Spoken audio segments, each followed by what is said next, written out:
এইটো আকৌ কি ওলাইছে ৰাইজ এয়া আছে মুখা শিল্প মানে ঘোঁৰা এটা ওলাইছে তো ৰাইজ আজি আকৌ আহিলোঁ মৰঙী ভাওনা প্ৰতিযোগিতালৈ আমাৰ ইয়াকে লৈ গুচি আহিলোঁ বাকী আহি পেলাই আমাৰ ইয়াৰ প্ৰচাৰ বন্ধুসকলক পালোঁ আমাৰ গাঁৱৰ এইকেইটা ডেকাকেইটা তাৰপিছত আহিছে বোলে 29 তাৰিখে আমাৰ প্ৰথম দৰ্শনী আছে ৰাইজ কেউমণি সাংস্কৃতিক গোষ্ঠী আপোনালোক সকলো আহিব বোলে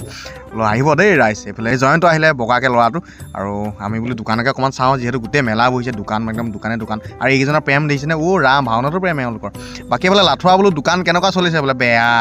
তাৰপিছত আমাৰ ককাইদেউজনে দিছে আমাৰ বালিজান তেখেতৰ আকৌ দোকান বজাৰ বঢ়িয়া চলিছে এইফালে চব যি টি উলিয়াইছে মজা বস্তু উলিয়াইছে এইফালে হোটেল বিদুৰ ভাও উলিয়াইছে এইফালে এইজনে আকৌ পাণৰ দোকান দিছে বোলো চুপাৰী এডোখৰকে দে মই খাওঁ তাৰপিছত আকৌ পকা আছে দোকানত কাষ্টমাৰ নাই কৈছে আহক ৰাইজ খুব মাৰিছে কাষ্টমাৰ বাকী এইজনৰ দৌঙৰ দাদা এজন এইফালে পিংকু আছে ধুনীয়াকৈ পাণৰ দোকান দিছে বহি আছে তাৰপিছত বোলো অকণ মেকআপ হ'লেগে যাওঁ এহেঁতি আকৌ মুখাটো শিৱটো খুব চাইছে এই ককাইদেউজনে মুখাটো উলিয়াইছে তাৰপিছত এইকেইজন দেখিছেনে ধুনীয়া বিষ্ণু এজন ওলাইছে সৰু ল'ৰা বয়সত আৰু এইজনে চকুকেইটা তেলেকা কৰিছে তো ৰাইজ এইফালে পূৰা একদম ব্যস্ততা দেখিছেনে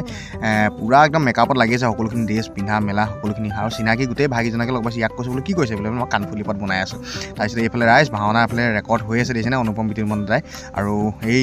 এইফালে আকৌ শ্ৰী চৈত্য এওঁলোকে মানে পূৰা মেকআপ কৰিছে আৰু যোনে ফটো মাৰিছে ৰাইজ সেয়াই পৰিৱেশ